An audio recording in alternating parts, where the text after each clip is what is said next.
Hello, everyone. So we're at the second lecture of week 2. One thing we haven't covered yet is the experiment from week 1. And since today we'll be talking about the state machine for week 2 that we've provided, let's go ahead and review our week 1 experiment introduction to the state machines themselves. So hopefully everybody did the actual experiment. I'm going to run through it real quick and just set one up for the end result. Right here, I just have Unity open with a completely empty scene other than the default directional light and stuff. What we're going to do is add a box in here so we can see that light, or cube, rather. 0, 0, 0 it so that it's pretty much in there. I'll bring it closer to the camera a bit. And we already have a directional light by default when we created the new scene. Oh, can you hear me? Testing. Yeah, I can hear you. Can you hear me? Did my internet like cut out? Yeah. Yeah, I cut out for a minute. Okay. Oh, and now it lets me know. All right. Well, hopefully it doesn't do that too much more. But all I was saying was we have a directional light, and I added a cube to the scene. So since we already have a directional light, I'm gonna just rename this one lamp. And then we can look that up in our code that we want to run. I'm going to create a script for the actual lamp itself. We'll call this the lamp state machine.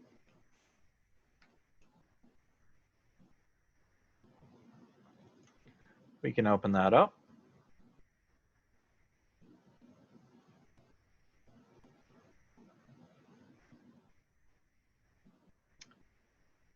And let Visual Studio load.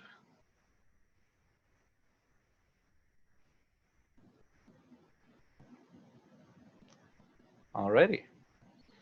So we have our lamp state machine. We're going to need a couple of things to track what state it's in so we know which one to update.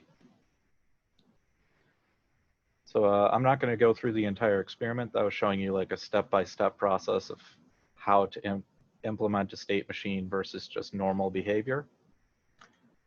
But we'll need an enum to track the states. We'll just call it lamp states. Oh, and great, there's an update. Lamp states, you have to actually define the lamp states themselves. We'll go with on, off, and num states. And typically you see in the enums that everything is capitalized just to make it clear that it's like a static number and things like that. Num states.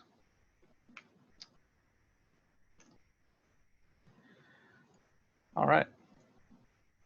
A quick refresher. I understand the first two of the enums, but what's the third one for? That's just a quick reference. Because enums are just representing words as numbers, we have that ability to put num at the end, and we see it is set to 2. We have 2 states. So it's just an easy way to add a variable that we can quickly reference for how many states are there. Okay.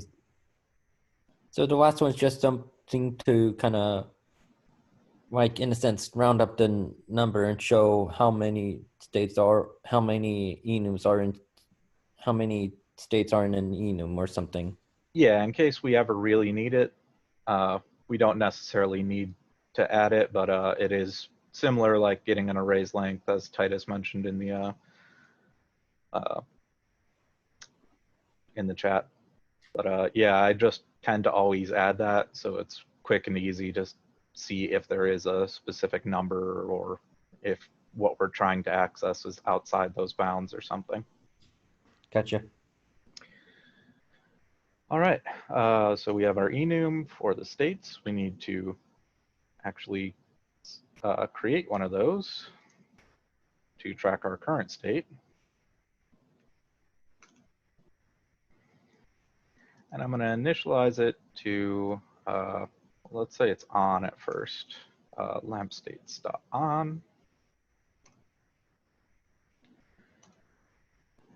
And then let's add a dictionary for our different states and which functions they'll be running. Our key will be based off what lamp state it is, and our value will be an action. So action is a type of delegate where you can actually use that as kind of like a function variable. You can assign a specific function to that action. And we'll call this, yeah,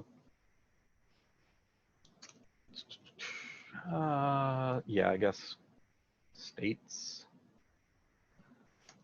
We want to make sure to initialize our dictionary to a new dictionary.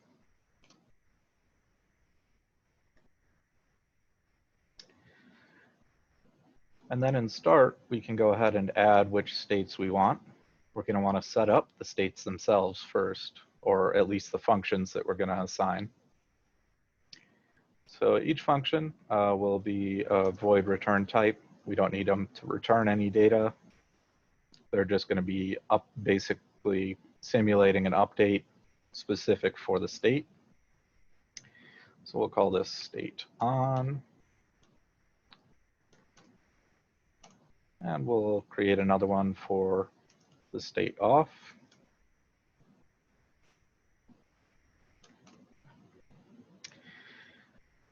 All right. And now in the start, since we have these functions declared, we can actually add them to the dictionary here. So we called that states.add. And so here we're actually assigning which state goes with which action or which function. So our very first one is our lamp states on. And the function we want to call for that, well, we called it just states or state on.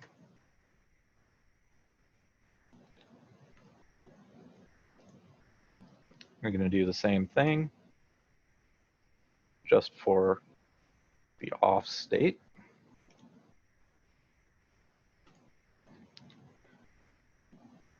And then in update, what we can do is we only need to update whatever current state it's on. So we can say from our states array, or states dictionary, collection array, whatever you want to refer to it as, we want to update our current state.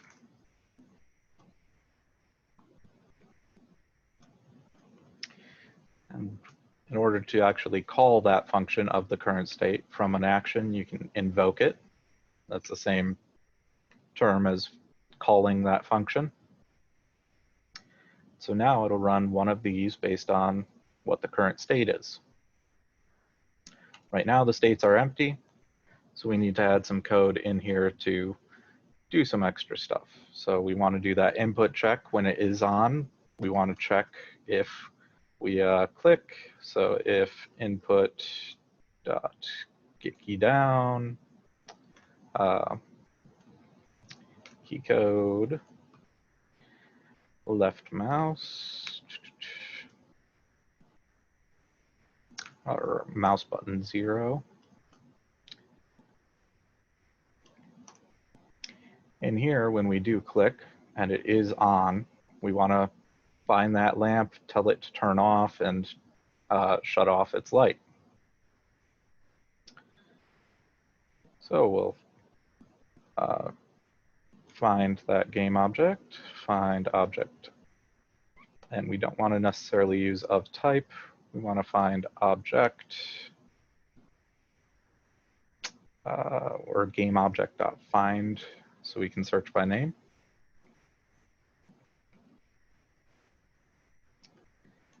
Since we called it lamp, we'll be looking for lamp. When we get that, that's going to be returning a game object to us. So we'll capture this in a variable, game object. So catch this return type is what it's often referred to as. Geo, representing the game object. Then after that, we can use that game object. We can specifically get the light from it. And here's where some of you may have struggled a little bit, because the instructions are older and specifically tell you to do dot light. And dot is enabled equals false. If we try and compile that, we see it does let us know, hey, that's been deprecated. You want to use the get component light instead. So this was purposely left in the instructions as the older method to get you more familiar with checking out these things that have been updated in Unity. That watch out for those errors. Don't just freak out that it is red underline. It might point you in the right direction if you actually read through and find out how things are working. So we need to get the light component. We can't just use dot light.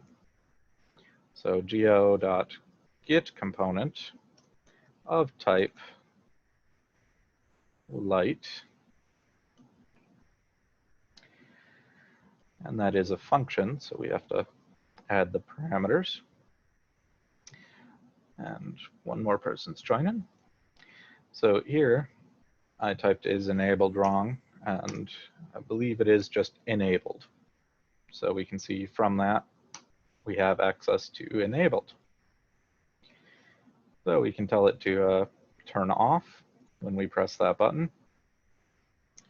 And our next thing we want to do is actually change our current state, because we've just changed the state of the light. So we can, I believe the example actually has you, create a function for that, for setting the current state. We don't necessarily need that since it's only a one-line function. It doesn't save a lot of time having set state as a separate function. So instead, we'll just go ahead and get our current state and set it right here. Lamp state's off once we've turned the light off. And then we have our state off. We're going to do something similar, but just a little bit different. So when we click when it is off, we're going to find that light and we're going to turn it on. So setting enabled to true. As far as lamp state, well, now it's going to be on. All right. So our update is just going to run one of these two functions. And we see that when it's in a certain state, we have the same input, but they are doing different things. So want to make sure to play this and make sure everything's working. Just attach that to the cube. If we click, we see it turned it off. Click again, turn it on. Click once, turned it off. Click again, and it's on. And so we can continuously do that. Let's say we wanted to add another state to this. Let's say it's like one of those old school lights or something that we can dim. So first light or first pole turns it on, second pole turns it to dim, then the third pole can turn it back off again. Well, to add a state, we don't need to modify anything in update. We would need to add another state here. Let's go ahead and add a dim state.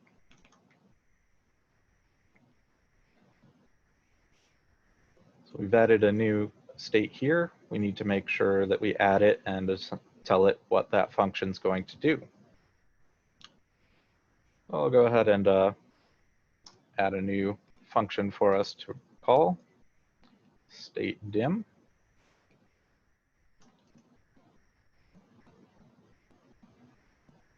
And then we can add that to our states array or finite states, our states list collection, things like that.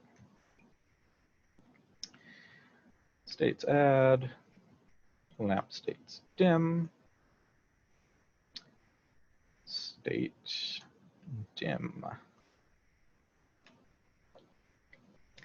Okay, now we're going to change up a couple of these pieces of code because our on code right now just tells it to enable or turn itself off. We're going to switch that up. Rather than turning off and switching to off, when we click when we're in the on state, we're going to dim the light and then set it to the on dim state. So from here, we can get the intensity. I'm going to divide equals by 2. So that'll dim it for us. And then we'll also change the current state rather than just being off. We'll go for dim. When we do click it in the dim state, we're going to want to turn it off.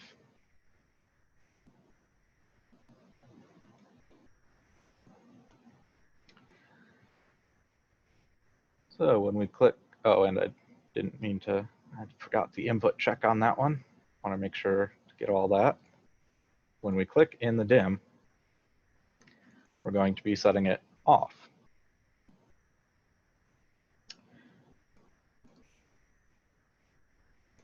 One last thing we want to do is make sure to change that intensity back to normal when we do switch it off, just so that we can have it be full brightness when we go to turn it back on.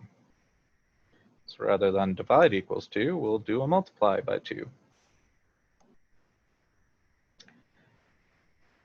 And our last one, that should actually be just about it. Unless I'm forgetting something, but can't think of anything. So we can go ahead and play this now. First click goes to dim, second click off. Third click back on, dim, off, on, dim, off, on, dim, off. And each one of these themselves can change what happens when we're actually doing the transition while it's in the current state inside the state functions themselves. So we're checking if we met one of the exit conditions. The exit condition in this case is clicking the mouse button. When we do, we transition to another state. We could add more transitions into each state. For example, if we were in off and just wanted to go straight to dim, we could maybe check for a different input key and go to dim from this or from the state off. And each one of these would have more and more functionality added to them depending on how complex the transitions get. But the good thing about it is each state is self-contained. It allows us to create really reusable code, focus on just what that state needs to. And if one state isn't working right, we know exactly where to go versus having all of these ifs inside our update saying like, if it is state on, do this, do this, do this. If it is in state off, do this, do this, do this. That can run excess code. It's unnecessary to have every state update when you're not even in that state. All right, but that's the basics for this assignment. Let's move into the actual week 2 concept, shall we? So I was done with the intro to state machines, and just once again, reminder that these are due on Thursday. So make sure to fill those out or take care of those. Building better state machines will just go over more complex state machines, which we'll be taking a look at a complex state machine that you'll be using in this experiment here, which is going to be the meat of our lecture today.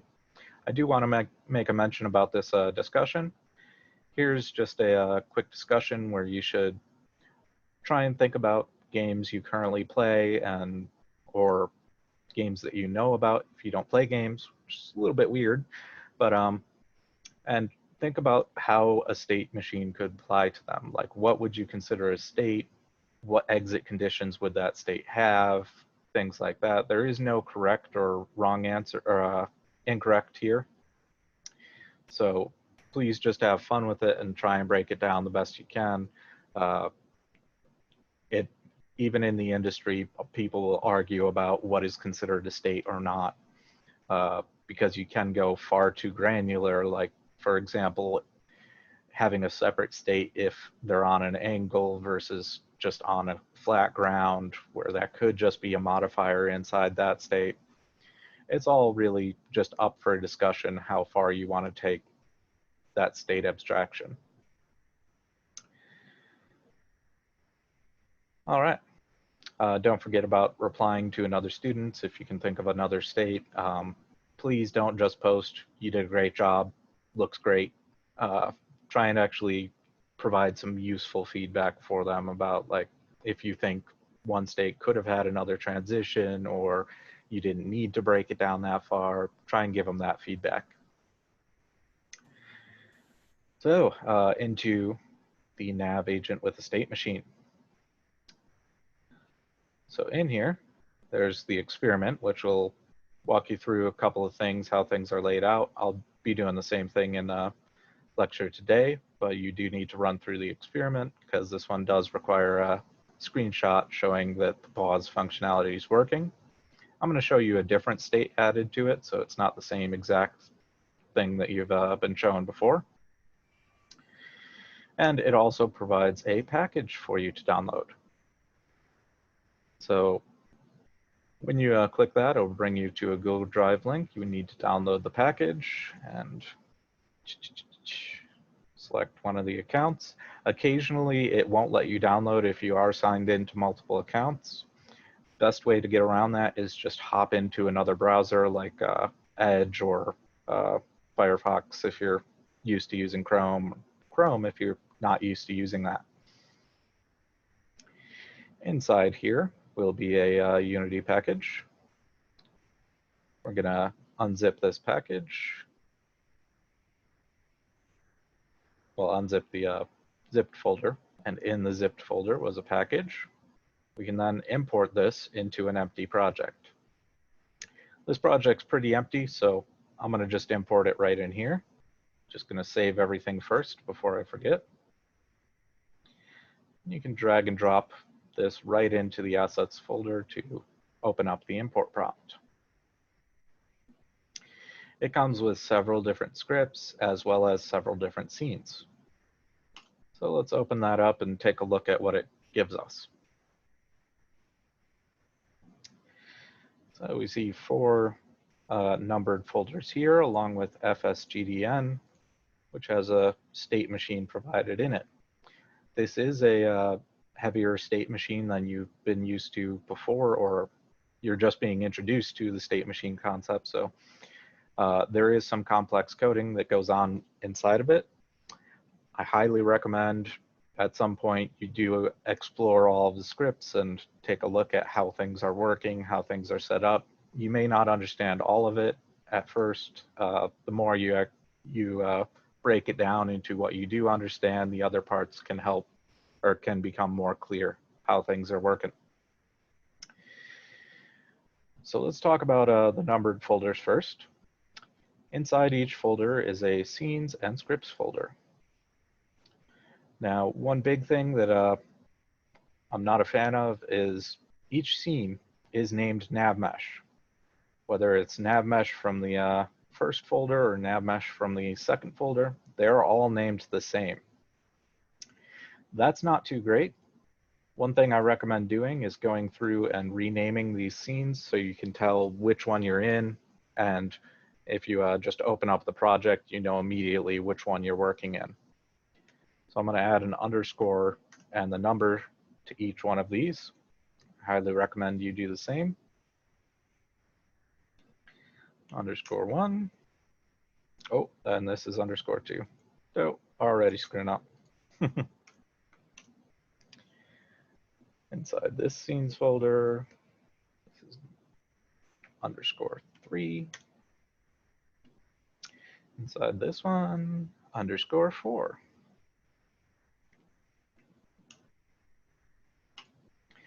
Okay. So let's go ahead and open up the very first one and take a look at it. So if we play this, you see our little nav agent navigating to that. That should look pretty similar to our previous experiment. We set up basic navigation. If we open up the nav agent and take a look, it's just got a nav agent script here. We'll open this one up and see how that's working.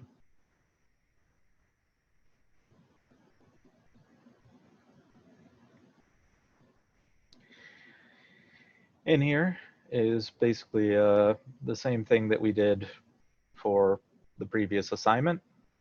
One difference is they have this helper function. Well, I actually think they might have had you add that. But it just finds what is the next point to travel to, and then tells the nav agent to start navigating to that point. When it hits something, it's just immediately going to increment its nav index so it finds the next destination and starts navigating to it. So that's not even using a state machine. So let's take a look at number 2, Nav Agent Better. We'll open that scene up, and it looks identical. So that's one of the reasons why I renamed it, so we can make sure that we are in a different scene. We press play on this one, and we see it's actually pausing when it hits each one of these nav points. If we take a look at how this agent is set up, it's got 2 scripts on it. It's got Nav Agent Better as well as a state machine script. So we'll open both of those up, and we want the Nav Agent state machine here. So we have this Better and state machine for our number 2 scripts. Our Nav Agent looks like it's doing pretty much the same thing, but as we notice, there's comments in here letting you know what has changed from the previous one. I'm not going to read through each one of the comments, but big thing about this is it's actually getting the state machine component and changing to idle when it hits something. So let's take a look at the state machine setup. The state machine itself has an add states, so very similar to what we were setting up in start for our lamp states. We have to add each one of the states so it can know which state it can switch to. And then it has separate classes for the actual state. We'll notice some more comments. Please read through those. They explain how it's all working. We also have our idle state, which is new. Before it was just immediately patrolling and going to the next state when it hit something, but we did add this idle state, which sets up a timer and explains how that's all working. When the timer's finished, we do see it change to the patrol state. And then what we're actually doing is getting access to that Nav Agent component so we can tell it to find its destination. All right, so that's a better state machine, or well, it's the only one with a state machine so far. Let's take a look at even better. Even better, we open that up, and I quadruple clicked it because it didn't change anything that I could see, but that we are in the Nav Mesh 3. If we play this one, we see it's now changed the color, and that color changes on the body representing what state it's in. It's actually giving player feedback immediately of what state it's in. Let's take a look at this Nav Agent, and we see it's no longer two separate scripts. It's just got one script here. Let's open up this even better script, and has the variables just like the others. We see that it's explaining how it merged those two scripts into one.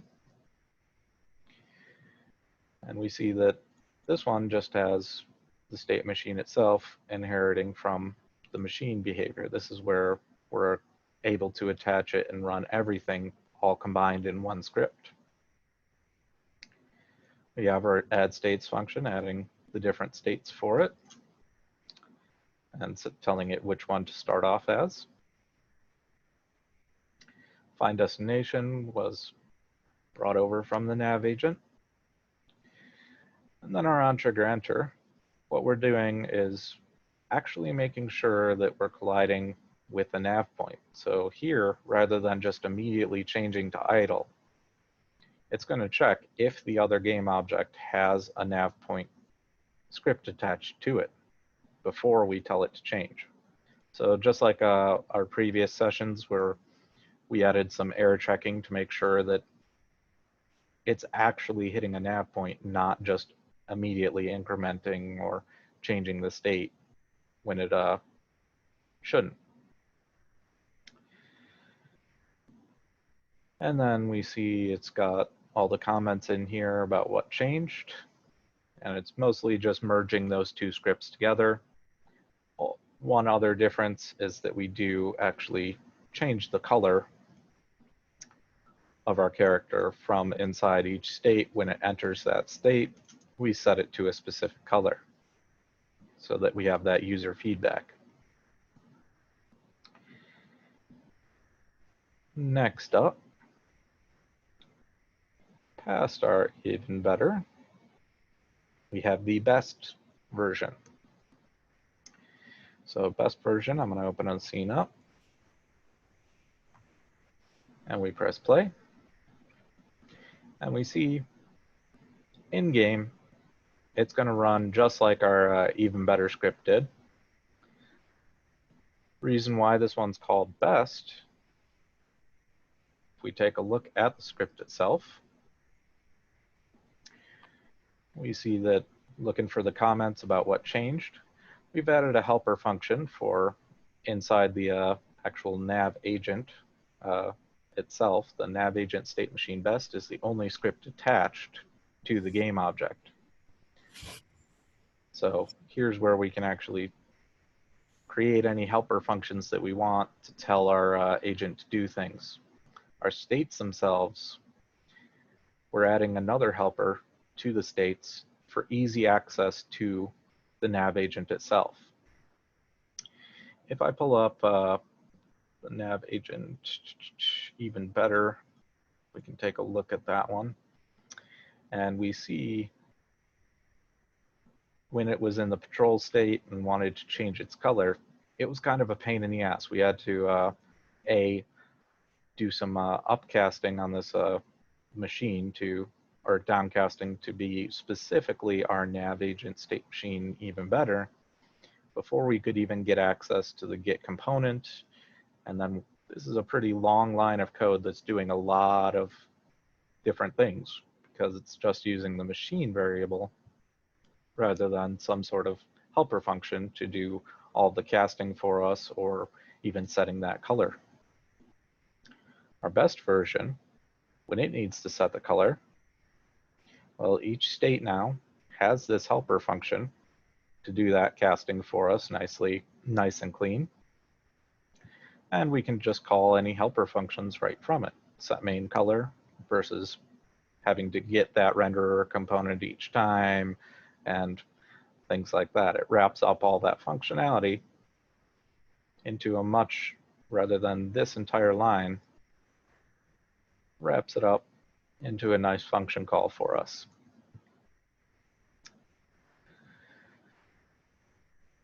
So that's why this one is considered the best. It's cleaner, more effective use of helper functions that would commonly be used inside the states. States should have direct access to the thing it's controlling or talking about.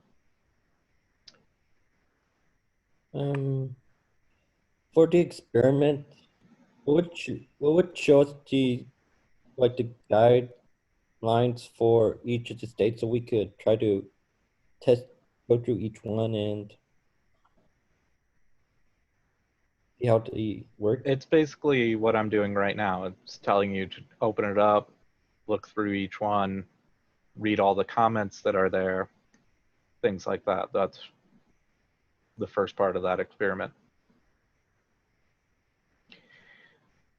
So deviating from the experiment, it'll actually have you work in this Nav Agent state machine best. I think I left this running. I'm going to stop that.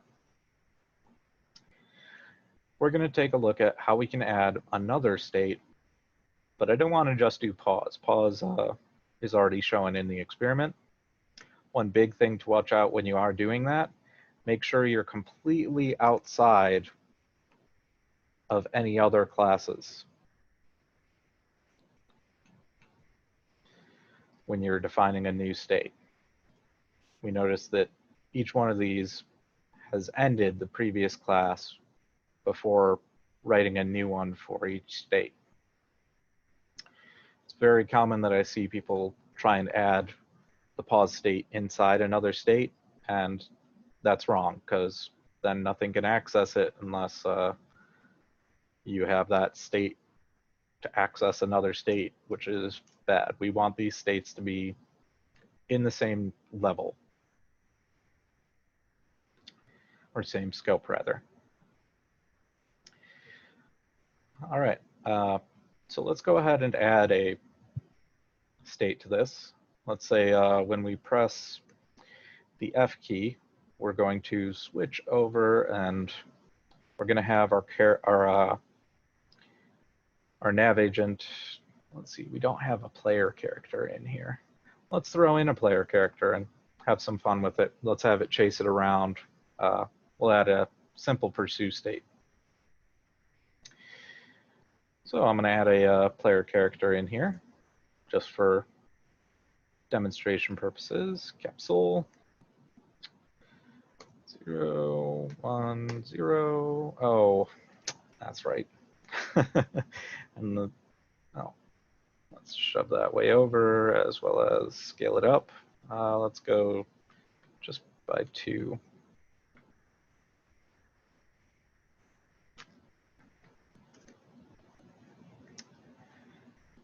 And we'll start our character out in the center. Our character will need a script. We'll rename it so that it does represent player. We'll just create a quick script for it. Same kind of one that we did yesterday. While I'm here, player goes on player. We'll add, actually, I'll demonstrate something that I didn't show yesterday, or last session. Our player right now is just a capsule. If we open up our player, if we know this script is going to require another component, there's a great tag that you can add up here. So inside the square brackets, we can add require component. And require component takes in a specific type of component. So we'll do type of, and that's all lowercase. And the type of component we're looking for is a character controller. By adding this, it'll prevent anybody from removing that character controller from an object that has this script attached and guarantees that we have a character controller. So we'll be getting a reference to that character controller, cc equals null. Once the game starts, we'll be getting it from our game object, cc equals get component, character controller. And then in the update, we'll be doing our vector 3 for movement. I'll just call it move. Input, get axis, vertical, times our forward direction.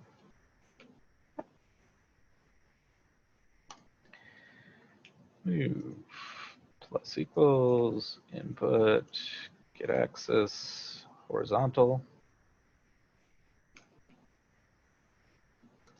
times our right direction. And then we'll do cc.simpleMove in our movement vector, and we'll scale that up. Let's see, everything seems to be a bit big here, so we'll do times 10. And we'll just be hard coding that speed versus making it a variable. 10 will be good. Let's make sure our character can move around. Press on the game, and WASD. Oh, I forgot to do the attaching part. So I remember I did it before, but then I had to remove it. If we attach this player script to our player now, it actually added this character controller component for me. I didn't have to add it manually because this script requires a character controller component. I believe even if I try and remove it, it lets you know, like, A, it depends on it. So it's a very nice thing to add if you do know you need a specific component from the game object that this script's attached to. Okay, now that it's attached, we have WASD movement. Okay. Now our next step is adding the actual chase functionality to our NPC here. So inside the script, we're going to be adding a brand new state. We're going to be basically copying patrol just to give us a head start so we don't have to do as much typing. Rather than patrol state best, we will just call this pursue state. And something in chat. Just got a state for agent speed acceleration. Nice. All right, so when we enter the state, rather than setting the color to green, what color do you guys want to set the pursuit to? Purple. Purple. Everybody always says purple. I'll go magenta, because that's one of the predefined colors. Purple's a hard one to do. It's basically magenta. I'm wondering if I can actually do that. Times 0.5 F. Will it let me do that? Oh, cool. Let's see. Hopefully that'll scale it down a bit and make it a little bit darker than the bright magenta. And then it's telling it to find destination. That part we don't want. We'll be telling it to chase the player instead. And there's a couple of more things we'll need to add, but right now I just want to have the color change so I can see it enter this state. So in order to do this, we're going to need some sort of input check. And our input checks should always be done on the script that's actually attached to our character. We'll go ahead and add an update here. Now, one thing about this update is actually handled by our state machine. That's how it tells it when to switch states and things like that. We see it does highlight with a green underline here. Nav Agent state machine best update hides inherited member machine behavior update. To make the current member override that implementation, add the override keyword. Otherwise, add the new keyword. So here's that comment about member hiding. We could add new to make a completely new function that runs in addition, or we can add override. So rather than doing a private void here, we'll say override.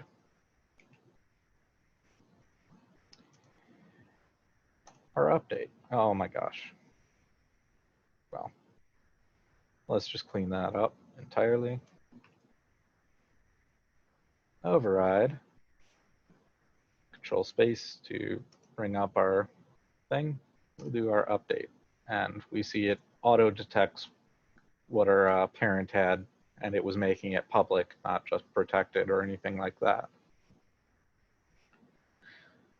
And it does add that base update here. We want this to run because that's how it tells it when to change states and stuff. So we're going to add anything we want just after that. We'll do an input check. So if input get key down, and I mentioned that we'll use the key code F.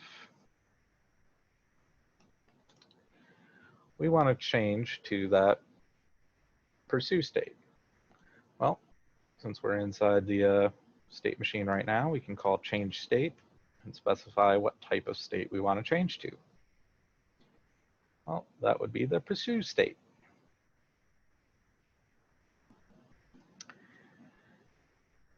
All right.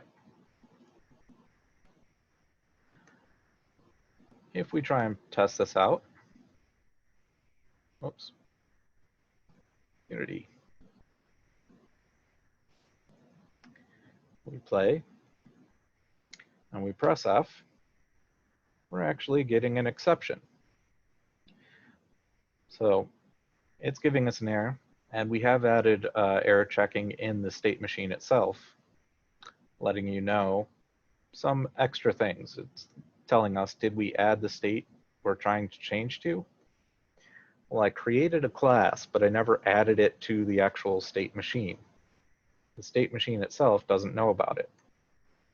The other part is if you just double click this, it'll bring you to where that print actually happened or the exception was thrown. But if we take a look at this bottom part, it shows us exactly where in our script this was first being called for. So it's on the call trying to change to the pursue state. We're using that function incorrectly. We haven't added it to the state machine yet. So anytime we add a state, we're going to want to update our states list. So here's where it's adding the other states. We'll go ahead and add our state right here. Add state, and this is the pursue state.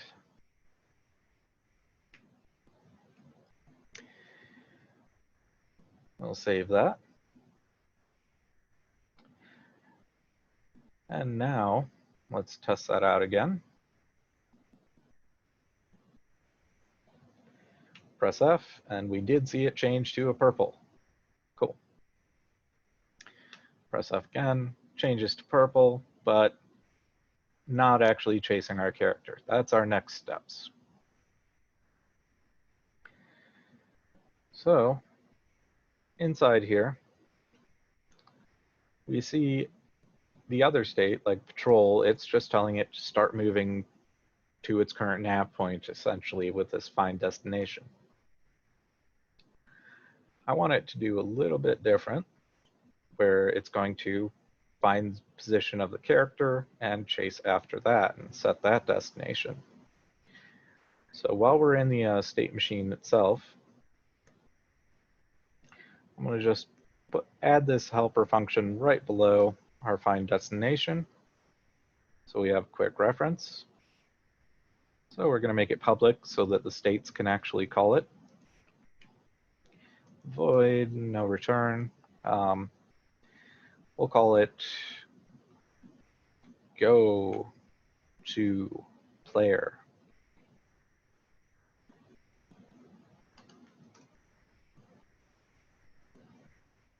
And this function will go ahead and use that same kind of concept of how we found the lamp in the other script, or the other state machine. We're going to find a game object. So we need to store this game object in a variable equals game object.find. And I can search by type or find object of type. Let's just do it this way with the name searching. I named it player. And the name that we're entering right here has to match what it's named in the scene. So double check that and make sure that you don't leave any spaces after the name or anything like that. Those are really hard to track down because it'll look the exact same, but white space is considered a different name. So we've got our player object. We can then do this similar thing where we're getting access to the nav mesh agent itself and telling it where to go. But instead of going to a nav points position, we're going to go to our player's position, which is stored in this game object right here. Geo.transform.position.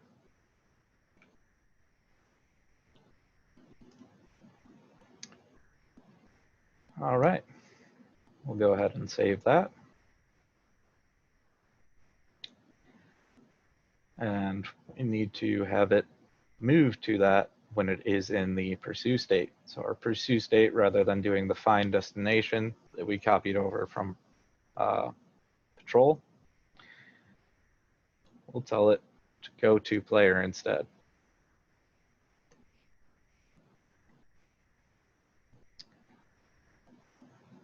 All right. And I did save, right? Yes. Play this. I'm going to let it hit that first one before I trigger it. Press F, and pressing F did a focus on here, as well as got our character, or got our NPC to move to the location when we first pressed F. So that's because if we look at our script, we're only telling it to do that when it first enters this pursue state. There's a couple of things we'd want to do that are going to change that, because pursue state needs to actually update its position. It doesn't just run once when it first enters. It's not got a clear definition of what it should do during the state. So in addition to enter, we see our idle state demonstrates that using execute. Execute is basically an update for the states themselves.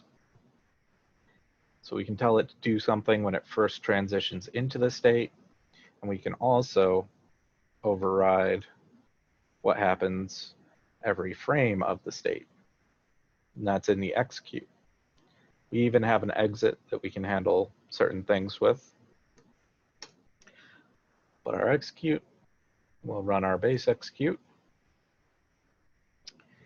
and then we can add additional functionality here.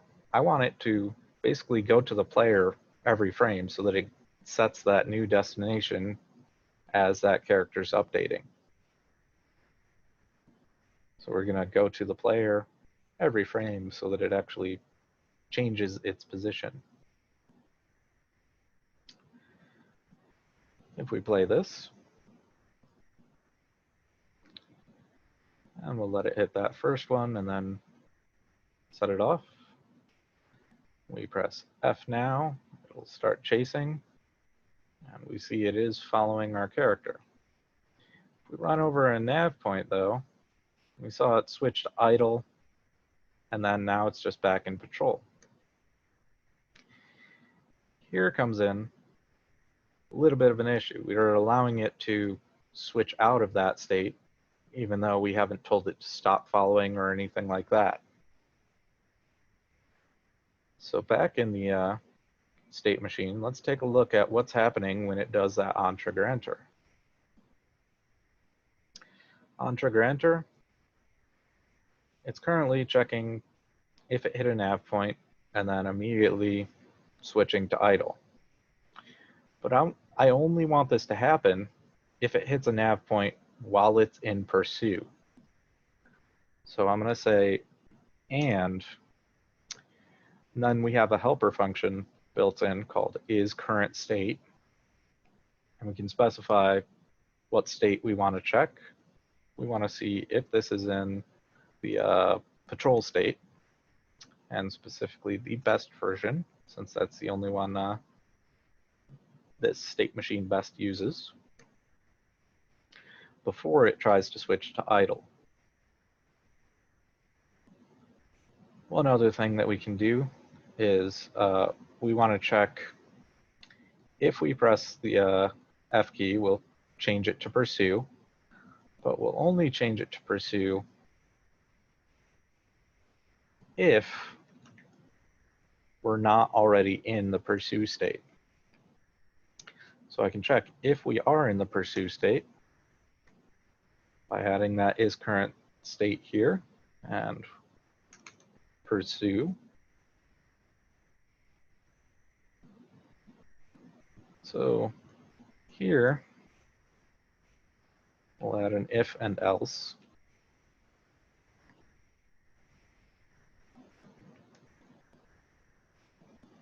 Our else being when we are not in pursue state.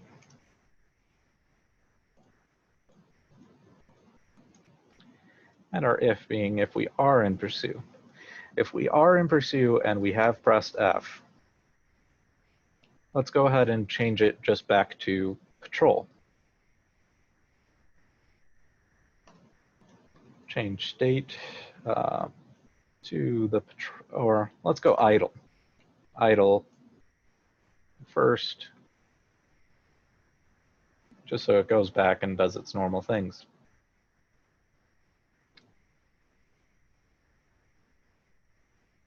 Or no, I do like patrol.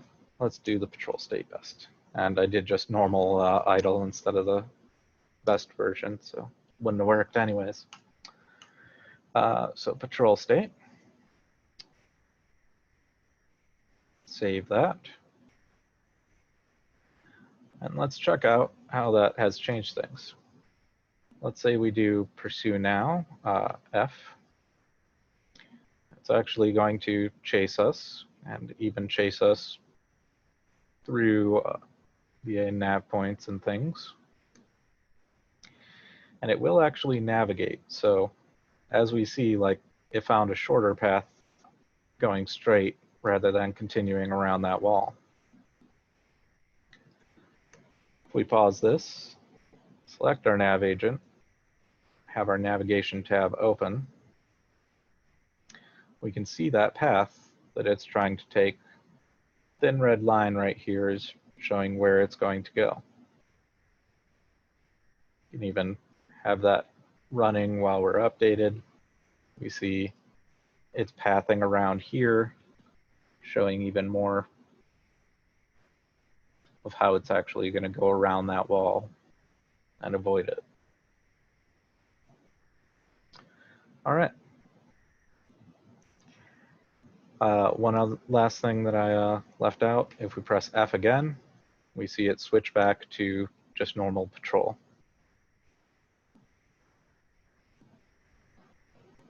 And we can press F as many times as we want, pulling it off of its path to chase our character.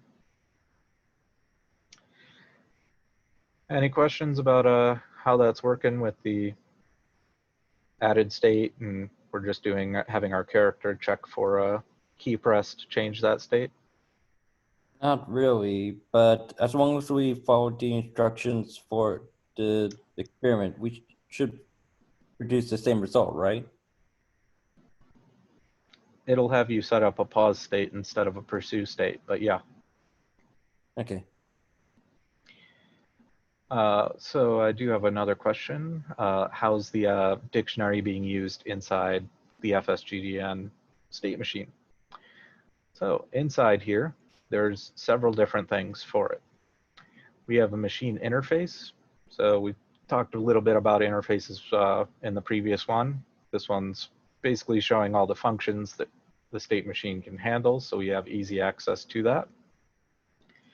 The machine behavior itself has the basic thing of an abstract states right here. So it does require an implementation. That's something important. Then it calls initialize when it starts. We see our machine behavior is the one where it inherits mono behavior. That's how we can attach any children to a script in here. It also does the interface, so it has all of the interface functions here. It initializes the actual state, and what it's using instead of a dictionary is just a key value pair. So is that what where you were looking for about how that is actually added?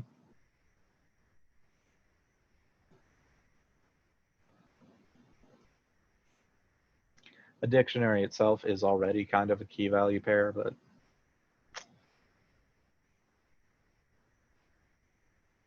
yep. So that's where that is, and definitely spend some time looking through this so you can see kind of how things are working. One point I do want to bring up to you is that while these states are changing, and we press play, let's say we change a whole bunch of states, this will actually print out in the console here, showing what the last thing was done, like any state changes it has. If we swap that back to a normal patrol, when it hits that, it'll change to idle. Then after the timer's up, switches back to patrol, going to the next item.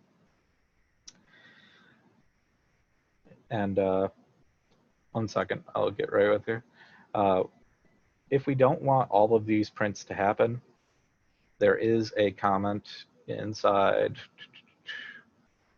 state that lets you know if you want to actually make the state machine silent, you can comment out this pound define. As we see with that commented out, it'll actually gray out the debug logs that are there, just showing all of the extra state changes, things like that. You will need this on and enabled when you take a screenshot.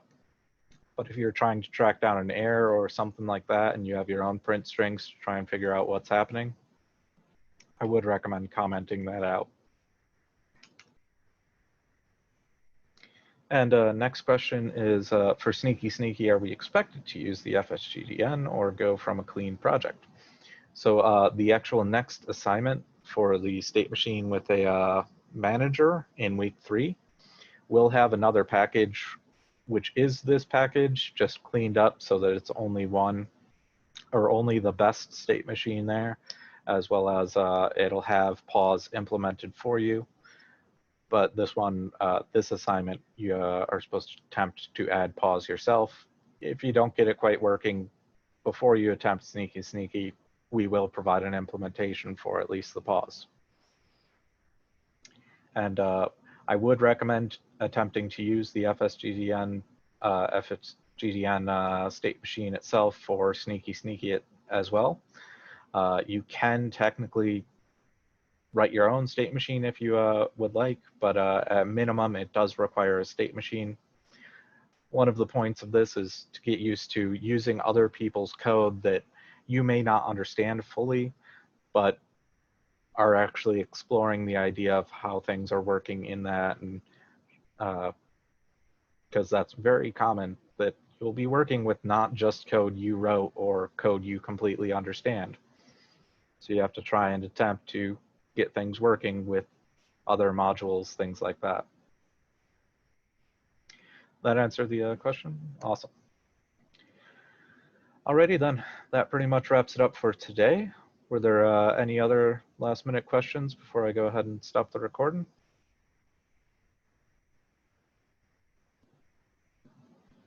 No. Okay then. I wish you guys all good luck, and I will see you again next week on Tuesday. Oh, wait, no. You guys are Monday, Wednesday. Monday. Yep. Later on, everyone.